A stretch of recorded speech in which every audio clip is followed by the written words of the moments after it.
Programme matinal La Connexion. En ce temps de confusion et de panique générale, vous avez besoin de vous connecter au trône de Dieu et de maintenir la communion avec le Seigneur. Cette émission, c'est un temps de connexion divine.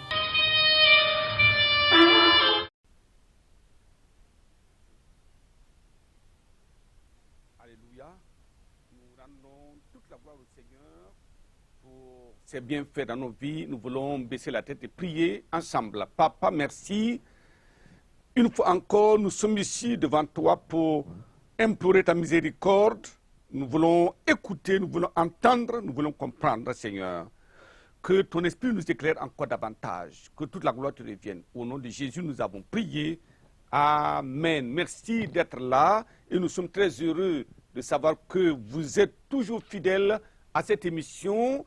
Et aujourd'hui, nous sommes toujours à notre série numéro 7 et le titre numéro 14. Alors, l'épître de 1 Timothée que nous considérons aujourd'hui est emblématique car elle éclaire les croyants sur le plan de rédemption de Dieu pour toute l'humanité, mais aussi expose les tentatives de perversion de la voie droite de Dieu à travers les manœuvres des esprits envoyés par Satan pour cette basse besogne. Je prie que le Seigneur nous fasse comprendre. Voilà pourquoi nous voulons intituler alors le titre de cette épître comme l'excellence de l'œuvre achevée de Christ et l'opposition des esprits séducteurs.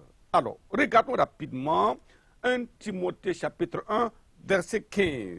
Il nous dit là-bas, c'est une parole certaine et entièrement digne d'être reçue que Jésus est venu dans le monde pour sauver les pécheurs dont je suis le premier. C'est incontestable. Cette épître émouvante de 1 Timothée nous introduit dans le mystère de la croix. Alors, une chose certaine et digne d'être reçue par quiconque manifeste la faim et la soif pour le salut de son âme. La rançon a été payée par Christ qui s'est donné lui-même, librement, lui-même, en sorte qu'il est devenu le seul médiateur entre Dieu, le seul Dieu, et les hommes. C'est tellement important de le noter, c'est le clou de l'œuvre achevée de Christ. Satan, voyant son plan détruit, a comploté dans le passé et continue encore aujourd'hui avec ses esprits séducteurs et leur doctrine de démons pour détourner les hommes non avertis et les hommes simplistes de la voie de la vérité. Alors, cette situation tragique, oui, peut être divisée en trois parties. Premièrement, l'exhortation du Seigneur aux ministres fiables de Dieu. Deuxièmement, les exactions des esprits séducteurs et des faux prophètes. Et troisièmement, l'exposition convaincante de la saine doctrine attendue des ministres qualifiés. Alors, première partie, l'exhortation du Seigneur aux ministres fiables de Dieu. Pour être ministre fiable, il y a des caractéristiques. Je prie que le Seigneur nous donne la grâce de le comprendre. 1 Timothée, chapitre 1, le verset 5. Il nous dit au verset 5, le but du commandement, c'est une charité venant d'un cœur pur, d'une bonne conscience et d'une foi sincère. Il n'y a pas de demi-mesure, alors on ne peut pas parler de Dieu si nous-mêmes on est déjà mal cuit. Alors, cette épître, oui, nous donne la compréhension de comment nous devons nous mener en tant qu'enfants de Dieu et encore en tant que ministre de l'Évangile. Les serviteurs de Dieu sont demandés, non pas de prononcer des discours, non, ce n'est pas ce que les gens nous demandent, mais de déclarer, de proclamer la parole infaillible de Dieu. 1 Timothée chapitre 1, le verset 18 qui dit ceci, le commandement que je t'adresse Timothée, mon enfant, selon les prophéties faites précédemment à ton sujet, c'est que d'après elle, tu combattes le bon combat. Voilà ce que Dieu attend, le bon combat. En gardant la foi et une bonne conscience, cette conscience, plusieurs l'ont perdue et ont fait naufrage par rapport à la foi. Nous devons faire attention.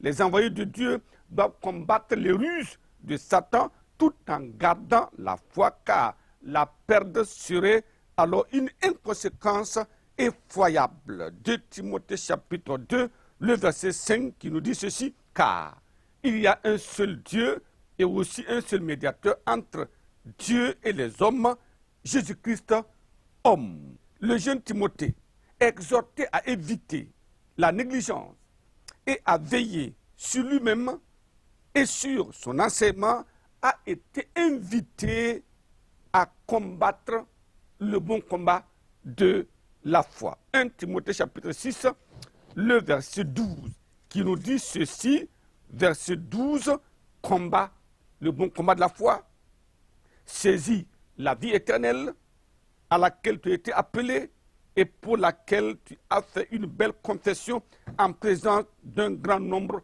de témoins. Oui, combattre le bon combat et saisir la vie éternelle. Ça sera malheureux que nous prêchions la parole de Dieu et ne pas saisir la vie éternelle. Deuxième partie, les exactions des esprits séducteurs et des faux prophètes. Que font-ils? Pourquoi sont-ils dans le monde? 1 Timothée chapitre 1, le verset 6. Quelques-uns s'étant détournés de ces choses se sont égarés dans de vains discours. Ils veulent être docteurs de la loi et ils ne comprennent ni ce qu'ils disent, ni ce qu'ils affirment. C'est cela, c'est la voie de la perdition, c'est la tromperie simplement. Un aveugle peut-il conduire un autre aveugle? Sinon, il risque de se retrouver dans un ravin.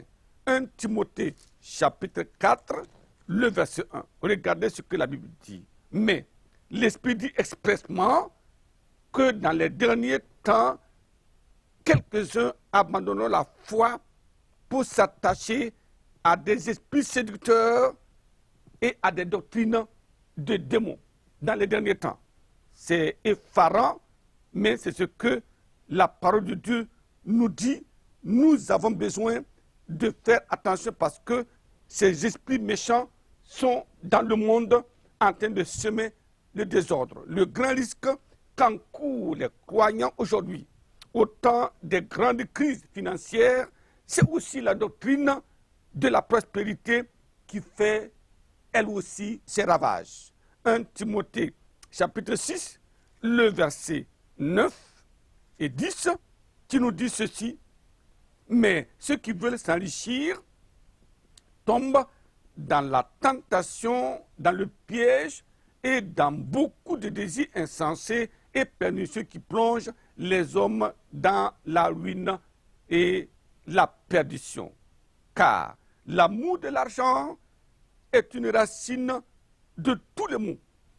Et quelques-uns, en étant possédés, se sont égarés loin de la foi et se sont jetés eux-mêmes dans les tourments. Alors Dieu nous ouvre grandement les yeux. Je prie, ça c'est la prière, pour percevoir les pièges impitoyables de Satan. Troisième partie, alors l'exposition convaincante de la sainte doctrine attendue des ministres qualifiés.